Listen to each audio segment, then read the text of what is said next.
একদিকে প্রকাশ্যে এসেছে ভাত টুর বহুল প্রতীক্ষিত ট্রেলার, যেখানে মুখ্য ভূমিকায় অভিনয় করেছেন সঞ্জয় মিশ্রা।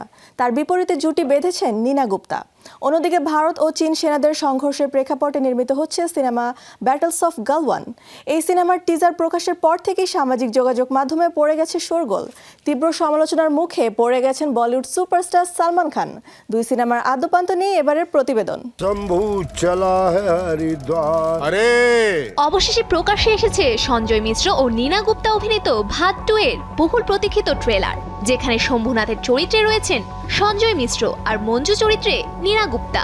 ট্রেলারে দেখা গেছে মঞ্জু জেলে এবং তাকে মুক্ত করতে স্বামী শম্ভুনাথ এক বিপজ্জনক খেলায় নামে, যা পুলিশ এবং তার মধ্যে এক তীব্র সংঘাতের জন্ম দেয়, যেটি অপরাধমূলক ষড়যন্ত্র, খুন, ন্যায় বিচার এবং আরো অনেক কিছু রহস্যময় অন্ধকার জগতের আরো গভীরে প্রবেশ করে।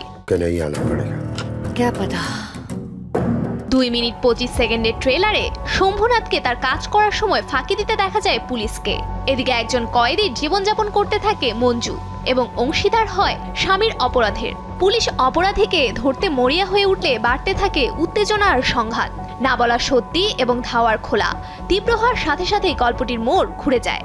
कम से कम अपने हिसाब से तो जी रही। এই রহস্যে আরো স্তর যোগ করতে কলাকুশলীদের দলে যোগ দিয়েছেন কুমুদ মিশ্র, অক্ষয় ডোগরা, অমিত কেসিং, শিল্পা শুক্লা এবং যোগিতা বিহানির মতো তারকারা। লাভ ফিল্মসের উপস্থাপনায় ভাত 2 লিখেছেন এবং পরিচালনা করেছেন যশপাল সিং সান্ধু এবং প্রযোজনা করেছেন লাভ রঞ্জন ও অঙ্কুর গর্গ। সিনেমাটি প্রেক্ষাগৃহে মুক্তি পাচ্ছে 6 ফেব্রুয়ারি। छोटा सा चूहा भी नहीं निकल सकता वहां से जिंदा। অন্যদিকে 2020 সালে গালওয়ান উপত্যকায় ভারত ও চীন সেনাদের সংঘর্ষের প্রেক্ষাপটে নির্মিত হচ্ছে সিনেমা ব্যাটল অফ গালওয়ান। সম্প্রতি এই সিনেমার টিজার প্রকাশের পর থেকেই সামাজিক যোগাযোগ মাধ্যমে শুরু বিতর্কের। তীব্র সমালোচনার মুখে পড়েছেন বলিউড সুপারস্টার সালমান খান। এবার সেই বিতর্কের কড়া জবাব দিয়েছেন এই অভিনেতা। জওয়ানো ইয়াদ রহে, জখম লাগে তো মেডেল সমঝনা।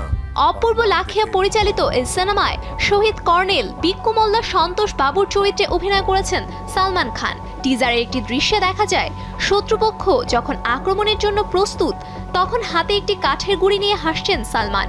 নেটিজেনদের মতে যুদ্ধের এমন ভয়াবহ পরিস্থিতিতেও এই ধরনের অভিব্যক্তি একেবারেই বেমানান। অনেকেই সামাজিক মাধ্যমে এই অভিনেতার অবসরও দাবি করেন। ব্যাটল অফ গালওয়ান সিনেমায় সালমানের বিপরীতে অভিনয় করেছেন চিত্রাঙ্গদা সিং। এতে তুলে ধরা হয়েছে গালওয়ান উপত্যকায় দেশের ভূখণ্ড রক্ষা করতে গিয়ে প্রাণ উৎসর্গ করা 16 বিহার রেজিমেন্টের 20 জন সেনার বীরত্বগাথা। সবকিছু ঠিক থাকলে এটি প্রেক্ষাগৃহে মুক্তি পাবে 2026 সালের 17 April. Safura Afrin, showbiz tonight.